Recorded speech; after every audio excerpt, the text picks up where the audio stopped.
पनाहों में हमें रखना, सीखे जिन्हें धर्म पर चलना। गुरुवर पनाहों में हमें रखना, सीखे जिन्हें धर्म पर चलना।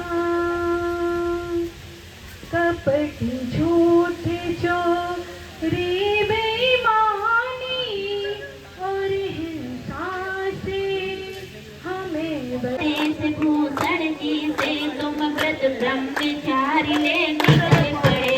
आचार्य ज्ञान सागर ने सभी अड़चन में मुनि पद से डाला। अज मेरी नजर पर हुआ उन मनोरथ तम करने वाला।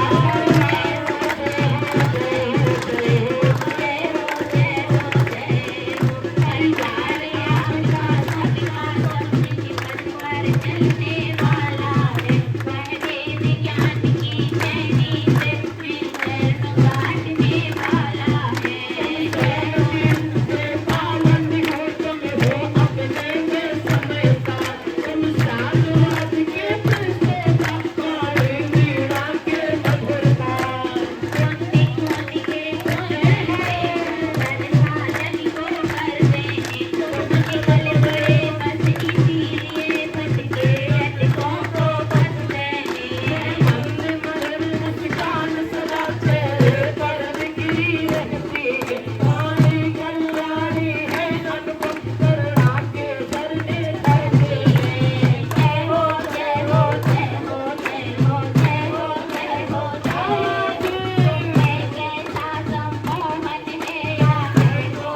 था संस्कृत में लिखा वो काव्य फिर हिंदी में भी लिखा गया, और उस काव्य में भी कुछ वर्णन इस तरह से आपको पढ़ने सुनने को मिल सकता है।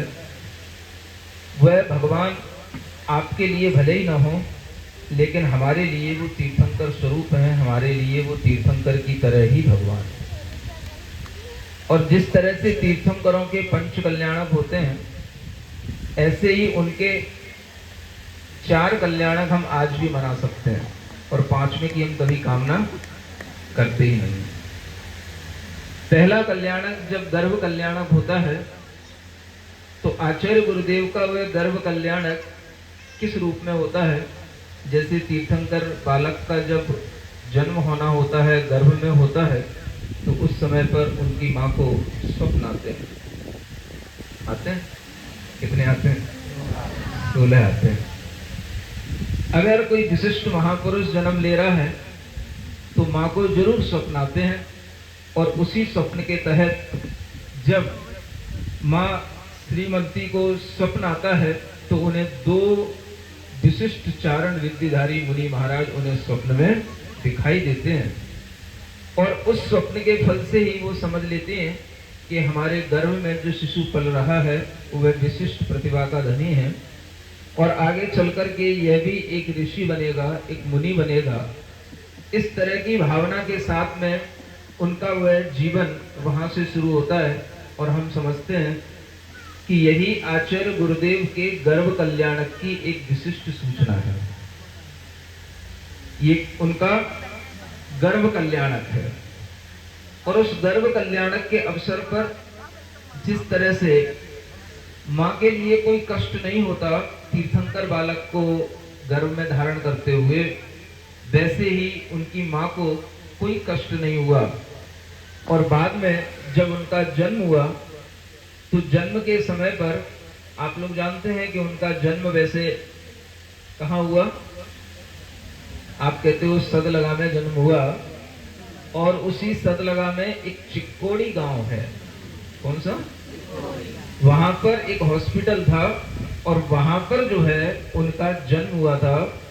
और जन्म होने के बाद में जो बहुत सारी नर्सेस थी, उन्होंने उस बच्चे को ढंग से देखा, और जितने भी सरकारी मानक होते हैं उनके अनुसार देखा जाता है बच्चे की हार्ट बीटिंग कैसी चल रही है, बच्चे का ब्लड कैसा है, बच्चे का वेट कैसा है, और वह सब कुछ जब देखा गया तो उनके सामने एक दो नहीं, लगभग 8-10 नर्सें थीं। उन नर्सों को देख करके आप ये समझ सकते हो कि ये कोई जैसे श्री हिरी आदि देवियां आई हों जो उस बालक के जन्म कल्याणक के अवसर पर उस बालक के लिए एक मंगल जन्म कल्याणक का कार्य कर रही हों। और जब उस बालक का जन्म हुआ, जन्म होने के बाद में उस बालक को देखा गया, तौला गया, नापा गया, तो सब कुछ वह सांगोपांग बहुत अच्छा, सुंदर और स्वस्थ बालक पाया गया। तब वहां के लोगों ने कहा ये बेबी, ये बच्चा बहुत सुंदर है, बहुत स्वस्थ है। ऐसे मानक बहुत कम मिलते हैं जब बच्चा पूर्णतया इतना स्वस्थ प्राप्त होता है। ये उनके जन्म कल्याणक का अवसर है। सुन रहे हो? शॉर्ट में बता देता हूँ, विशेष रूप से पढ़ना हो तो कहीं हमने लिखा हो उसको पढ़ लेना। ये जन्म कल्याणक का अवसर है, तो हम ऐसे अवसरों पर आचार्य गुरुदेव की जय भी बोल सकते हैं। जन्म कल्याणक को प्राप्त आचार्य श्री विद्यासागर जी महाराज की। और जब उनका जन्म हो जाता है, जैसे आप जानते हो तीर्थंकर बालक के विवाह का समय आता है, तो विवाह के समय आने के पहले ही उनका मन वैराग्य को प्राप्त होने लग जाता है। जिनके जीवन में विवाह नहीं होना, उनके जीवन में उनका मन पहले से ही विरक्त होने लग जाता है। ठीक इसी तरह से आप समझ सकते हो, एक 20-22 साल की उम्र में जब विवाह का एक समय होता है, उसी समय पर वह बालक विद्याधर का मन घर से, परिवार से और यूं कहना चाहिए अपने जन्म स्थान से भी विरक्त होने लगा। और वह इतना विरक्त हुआ कि वो दक्षिण भारत से चल करके उत्तर भारत में, राजस्थान में एक गुरु की खोज करने के लिए आए। ये सब आपको कहानियां ज्ञात होंगी, और इस कहानी के अनुसार जब आप देखोगे, उनके लिए जैसे भी कैसे, चूंकि यहाँ पर अभी बहुत ज्यादा समय नहीं है और समय को ज्यादा खाना भी नहीं है। महाराज ने कहा है, मुनि महाराज जी समय की कीमत समझते हैं। माइक से इतनी उम्मीद नहीं थी, फिर भी अच्छा चल रहा है, आप लोगों के भाग्य है। सोच रहा था संचालक तो बहुत तेज बोल लेते हैं, महाराज भी बहुत तेज बोल लेते हैं, मैं कैसे बोल पाऊंगा। फिर भी आप लोगों की पुण्य बलिहारी हैं, जिसके कारण से आप लोगों को भले ही कैसा भी कुछ भी सिस्टम हो, लेकिन हमें जब कोई पुण्य ग्रहण करने की बात आती है तो उसमें व्यवधान न पड़े, तो अपने आप को बहुत बड़ा सौभाग्यवान समझना चाहिए। जब उनकी दीक्षा की व्यवस्था बनती है, जब वो दीक्षा का काल आता है, उस समय पर ये जून का महीना, आप जानते हो बहुत गर्मी का महीना था। इस तरह की हवाएं वहां नहीं चलती। राजस्थान में वह मौसम था, बहुत गर्मी का मौसम था, वहां पर बहुत समय से वर्षा भी नहीं हुई थी। और जब गुरुदेव की दीक्षा होना थी, उस दीक्षा के समय पर भी अनेक तरह के विघ्न आए थे। विघ्न आने का मतलब ये होता है कि जब उनके गुरु ज्ञान सागर जी महाराज ने उन्हें दीक्षा देने के लिए विचार किया, तो उस समय पर वह, आपको ये भी ज्ञान में रहे कि वो एक मुनि महाराज जी थे, वो आचार्य नहीं थे। सुन रहे हो कि नहीं? बोलो तो। वह उस समय पर मुनि महाराज थे, और उस समय पर उन्होंने दीक्षा देने का जब विचार किया, तो जो समाज के श्रेष्ठी लोग होते हैं, बड़े लोग होते हैं, उनसे पूछा जाता है कि भाई देखो, कल हम यहाँ पर प्रोग्राम करना चाहते हैं, यहाँ पर एक मुनि दीक्षा देना चाहते हैं, ये विद्याधर बालक है, इसके लिए हम मुनि दीक्षा देना चाहते हैं। तो वहाँ के जो श्रेष्ठी लोग थे, उन्होंने कहा आप इतनी सी छोटी सी उम्र में इस बालक को अभी दीक्षा दे रहे हैं, ये बात हमारी समझ में नहीं आ रही। और वहाँ के कुछ श्रेष्ठियों ने इस बात के लिए असहमति भी व्यक्त की कि नहीं, अभी 20-22 साल की उम्र में इस युवा को दीक्षा देना उचित नहीं है। पहले कुछ क्षुल्लक दीक्षा देनी चाहिए, फिर अलग दीक्षा देनी चाहिए, थोड़ा सा तपाना चाहिए। आपने बहुत जल्दी ये विचार कर लिया है। और ऐसा विचार करके उन लोगों ने वहां पर कुछ असहमति भी बताई। सुन रहे हो? समाज के लोग होते हैं, सब पढ़े लिखे होते हैं, और एक पिनकता है तो सब पिनकने लग जाते हैं। एक पिनकना जानते हैं? एक किसी बात को तूल देता है तो सब उसकी हाँ में हाँ मिलाने लग जाते हैं। तो ऐसे ही कुछ श्रेष्ठी वहां पर थे, लेकिन वो ज्ञान सागर जी महाराज भी अपने संकल्प के पक्के थे। उन्होंने कहा अगर आप लोग समाज के लोग सहमति नहीं देंगे तो कोई बात नहीं, मैं किसी भी वृक्ष के नीचे पाषाण खंड पर बैठ करके इनको मुनि दीक्षा प्रदान कर दूंगा, लेकिन मैं दीक्षा जरूर दूंगा। ऐसा विचार उन्होंने उस समय पर जब श्रेष्ठियों के लिए व्यक्त किया, तो फिर श्रेष्ठी लोगों ने आपस में विचार करके सीधा अपना मन बनाया और कहा कि देखो, अगर ज्ञान सागर जी महाराज इस तरह से विचार कर रहे हैं, सोच रहे हैं, तो जरूर कुछ ना कुछ उन्होंने देखा होगा। वो भी बहुत अपने जीवन को सरस्वती की आराधना में पूरा गुजारे हैं और उन्हें हर तरह का ज्ञान है। उन्हें ज्योतिष का भी ज्ञान है, उन्हें सिद्धांत अध्यात्म का भी ज्ञान है, उन्होंने कुछ अच्छा देखा होगा। ऐसा ही विचार करके उन्होंने इतने पक्के मन से कोई बात कही है, तो सभी श्रेष्ठियों ने मन बना लिया और सभी ने फिर दीक्षा की अच्छे उत्सव के साथ में तैयारियां की। और जब तैयारियां हुई, उस समय पर दीक्षा का जो मंच था, उस मंच पर वह ज्ञान सागर जी महाराज विराजमान थे, वह विद्याधर विराजमान थे और उनके साथ में और भी कुछ एक दो साधु होंगे। लेकिन जब वह केसनोच कर रहे थे, उस समय पर आप देखोगे कि उनके वह बाल बहुत बड़े बड़े और बहुत ही कठोर, और उनके सिर में खून की धार बह रही है। ये आज भी आप फोटो में देख सकते हो। और उस दीक्षा के समय पर जब उन्होंने केसनोच कर लिया, केसनोच करने के बाद में जब उन्होंने अपने वस्त्रों का त्याग किया, तो जैसे ही वो वस्त्र का त्याग करते हैं, ठीक उसी समय पर 2 मिनट के लिए एक घनघोर वर्षा होती है। यही उनके तप कल्याणक की सबसे बड़ी भूमिका होती है। ये क्या हो गया? तप कल्याणक। अब क्या करना है? कितने कल्याणक हो गए? 3 कल्याणक हो गए। तप कल्याणक होने के बाद में अब वो आगे बढ़ते हैं, कुछ समय वहां पर अपनी साधना में गुजारते हैं, और साधना करने के बाद में उन्हें कितना ज्ञान उत्पन्न हो जाता है। कुल मिलाकर के 2-4 वर्षों में ही उन्हें संस्कृत का अच्छा खासा ज्ञान हो जाता है, प्राकृत का अच्छा खासा ज्ञान हो जाता है, एक कन्नड़ भाषा भाषी को हिंदी का भी अच्छा ज्ञान हो जाता है, और वो सब तरह की छंदों में कविताएं लिखने लग जाते हैं, छंदों में अनेक रचनाएं करने लग जाते हैं, और इस तरह की रचनाएं करने लग जाते हैं जिन्हें देख करके बड़े बड़े विद्वान भी हतप्रभ रह जाते हैं, सोचते रह जाते हैं ये क्या है। जैसे तीर्थंकर होते हैं, वैराग्य धारण करने के बाद में कुछ समय तक आत्म साधना करते हैं, ऐसे ही वो आत्म साधना किया करते थे। आपने राजस्थान के अगर केकड़ी जगह का नाम सुना हो, सुना तो सब कुछ होगा। तो केकड़ी में एक शमशान था, और वहां पर जाकर के वो रातों रात वहां पर अकेले खड़े होकर के वो साधना किया करते थे। वहां की पहाड़ियों पर गर्मियों में बैठ करके वो तप किया करते थे। ऐसी तपस्या के माध्यम से उनके अंदर ऐसा ज्ञान उत्पन्न हुआ कि जब वह 2-3 साल के बाद ही इस बुंदेलखंड में आए, तो इस बुंदेलखंड के अंदर उस समय पर बड़े बड़े विद्वान हुआ करते थे। पंडित जगन मोहन लाल शास्त्री तो आप जानते ही होंगे, क्योंकि कटनी पास में है। पंडित नीरज जी जानते ही होंगे, क्योंकि सतना पास में है। और पंडित पन्नालाल जी भी जानते होंगे, क्योंकि जबलपुर तक भी आप जाते हो। और पंडित कैलाश चंद जी शास्त्री और हुआ करते थे। ऐसे बड़े बड़े मूर्धन्य विद्वान हुआ करते थे, जिन विद्वानों के समक्ष आने पर बड़े बड़े विद्वान क्या, मुनि महाराज भी उनके सामने कुछ भी बोल नहीं पाते थे। ऐसे विद्वानों ने जब उन मुनि महाराज का दर्शन किया, उन आचार्य महाराज का दर्शन किया, तो उनके ज्ञान के आगे नतमस्तक हुए। ये सबसे बड़ी ज्ञान की प्रभावना समझता हूं।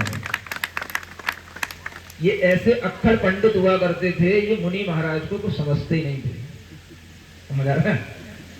पंडित कैलाश चंद जी वगैरह ये सभी एक तरह से मुनि महाराज होते नहीं है, इस तरह की विचारधारा वाले लोग हुआ करते थे। पहली बार पंडित कैलाश चंद जी ने आचार्य महाराज को देख करके नमस्कार करके ये भाव किया था कि हाँ, इस पंचम काल में भी साधु होते हैं। और उस समय पर उन्होंने एक लेख लिखा था जिसका नाम था एक उदीयमान नक्षत्र, एक नए नक्षत्र का उदय। इस तरह का उन्होंने एक लेख लिखा था, और उस लेख को पढ़ करके अनेक विद्वान फिर दर्शन करने के लिए आने लगे। और उसके बाद में आचार्य महाराज सिद्धांत ग्रंथों की वाचना किया करते थे, जो आपने सुना होगा। कुंडलपुर में, ललितपुर में, द्रोणगिरी में सिद्धांत ग्रंथों की वाचना किया करते थे, जिसमें अनेक अनेक विद्वान बैठा करते थे। और वही उनका वह मैं समझता हूँ ज्ञान कल्याणक मनाए जाने का वह ढंग है, जहां पर अनेक अनेक विद्वान लोग उनके समक्ष बैठ करके उनसे ज्ञान प्राप्त किया करते थे। ऐसा वह ज्ञान कल्याणक के साथ में आचार्य महाराज का जीवन जब आगे बढ़ा तो फिर उन्होंने जगह जगह विहार किया।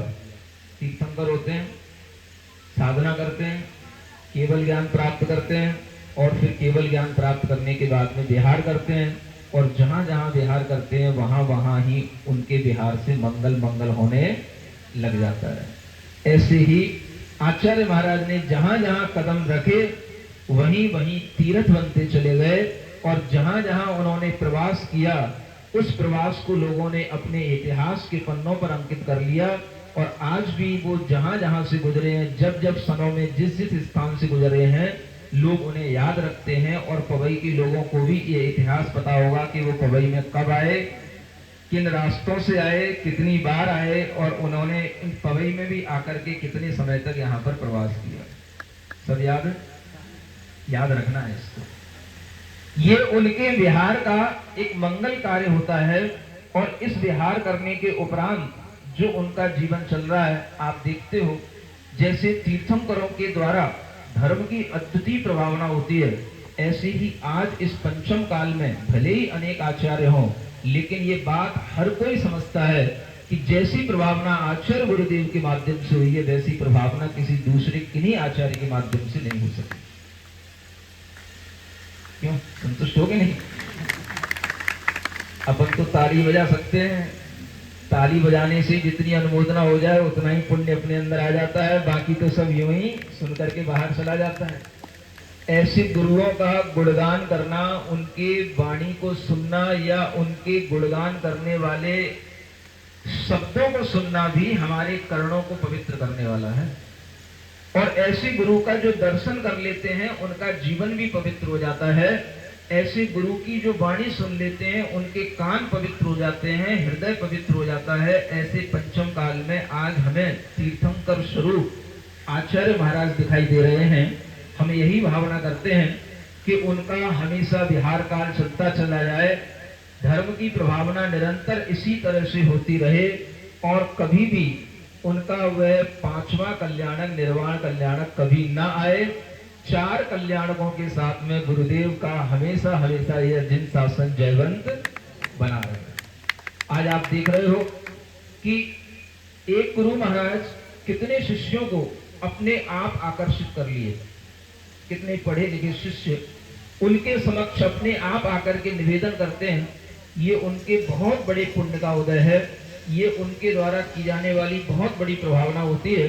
अन्यथा आप देखते हो किन्हीं भी संघों में जाकर के देख लेना, किन्हीं भी आचार्य भगवंतों को जाकर के देख लेना, उन्हें एक एक आदमी को अलग अलग से कहना पड़ता है। बूढ़ा बाड़ा भी आदमी हो तो कहना पड़ता है भैया दीक्षा ले ले, संघ में आ जा। नहीं समझ में आ रहा। और इधर उनके सामने सब पढ़े लिखे युवा हाथ जोड़े खड़े रहते हैं और वो उनसे कहते रहते हैं हाँ देखेंगे देखेंगे, अभी घर पे जाओ, अभी माता पिता को लेके आना, अभी बाद में आना, ऐसे महीनों सालों घुमाते रहते।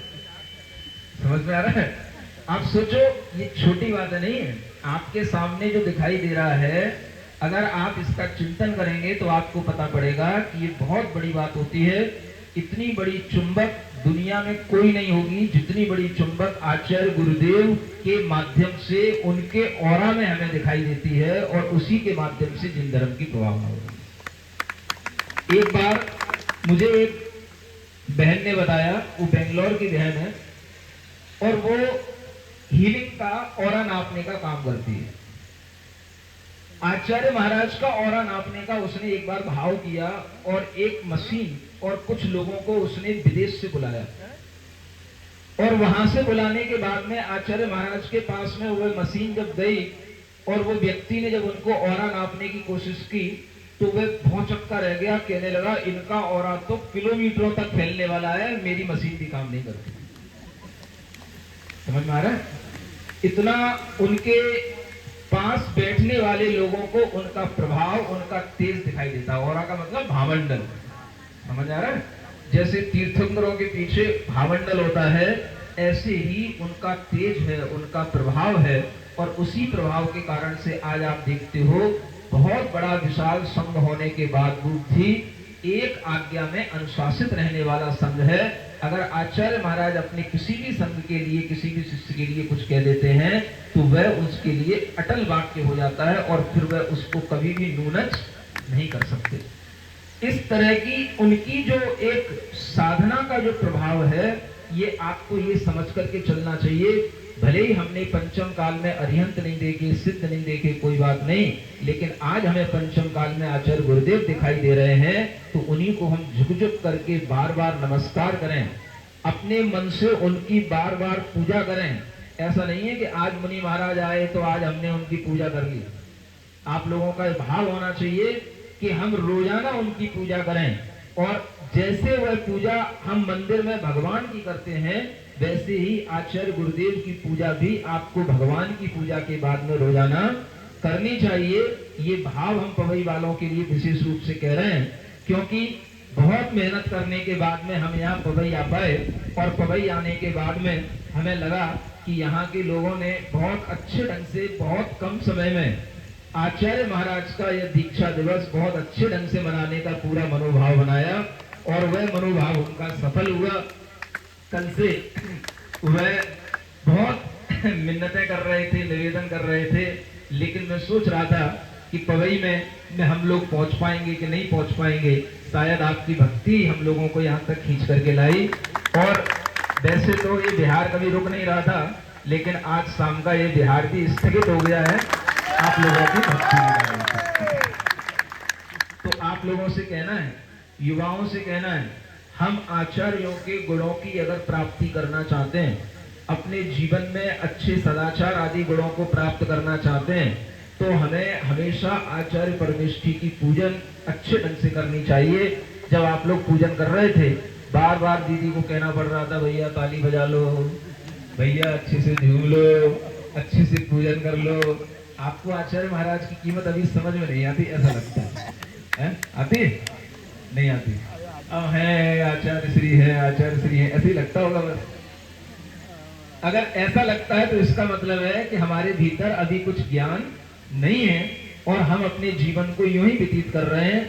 आपको उनके जीवन के बारे में अच्छे ढंग से पढ़ना चाहिए, समझना चाहिए, और इस तरह का उनका प्रभाव देख करके अगर हम ऐसे आचार्यों के गुणों का गान करते हैं, उनकी भक्ति करते हैं, तो 16 कारण भावना में भी आचार्य भक्ति में लिखा जाता है कि अगर हम आचार्यों की भक्ति करते हैं तो हमें उच्च आचरण की प्राप्ति होती है। अगर आप अपने आचरण को उच्च बनाना चाहते हैं, निर्मल बनाना चाहते हैं, आप अपने आप को दुराचार से दूर रख करके आगे बढ़ना चाहते हैं, तो हमेशा आचार्य परमेष्ठी की पूजा भक्ति विशेष रूप से करें। यही आप लोगों से कहना है, और अंत में एक भजन सुना करके हम ये वाक्यांश यहीं पर पूरा करते हैं। ग्रीष्म की धूप में, शीत की धुंध में, ग्रीष्म की धूप में, बोलो, वर्षा में तरु तले ठूठ से जो खड़े, वर्षा में तरु सबका परमात्मा बन गया आत्मा, सबका परमात्मा खुद में ही खो गए हैं, हम उन्हीं के हो गए हैं, हम उन्हीं के। आचार्य महाराज के गुरुदेव का नाम तो सब जानते हैं, और उनका भी जीवन किस तरह का था ये भी आप लोगों को बहुत कुछ परिचित ही होगा। इस भजन में जहाँ कहीं पर भी ज्ञान शब्द आए, आप समझ लेना हम किसके लिए कह रहे हैं, उनके गुरु महाराज के लिए कह रहे हैं। और जब विद्या शब्द आए तो समझ लेना आचार्य श्री के लिए कह रहे हैं। नग्न जर्जर सी देह, बोलो, नग्न ज्ञान करुणा स्नेह, शाम का सूर्य था कृत्य का बोध था, पदवी को छोड़कर मोह को तोड़कर,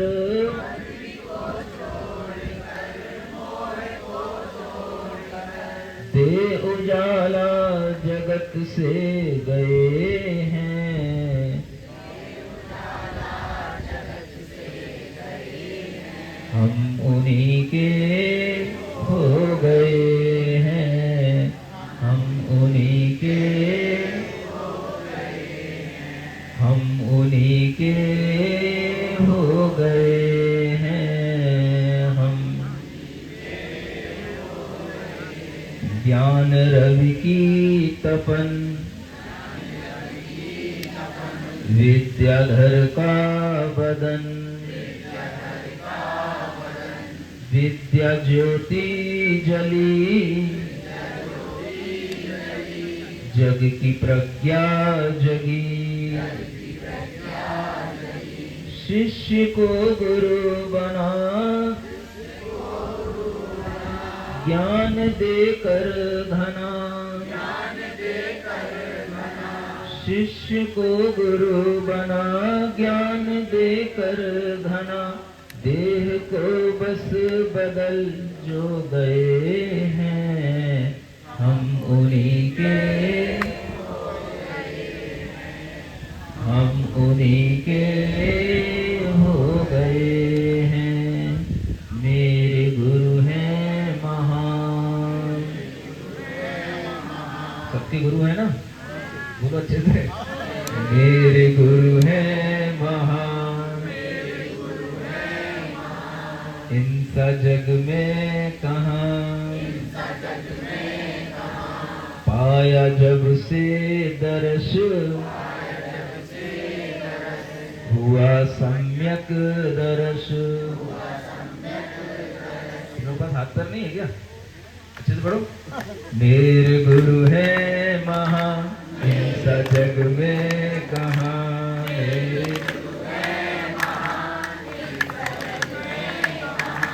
पाया जब से दर्श, हुआ सम्यक दर्श।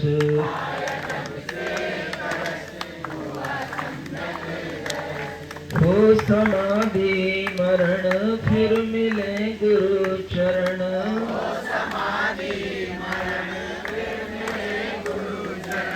एक यही कामना कर चले हैं, हम इन्हीं के हो गए हैं, हम इन्हीं के।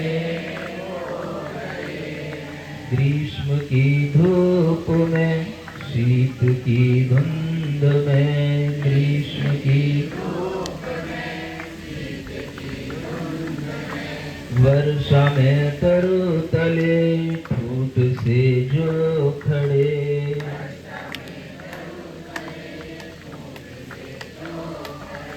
सबका परमात्मा बन गया आत्मा, सबका परमात्मा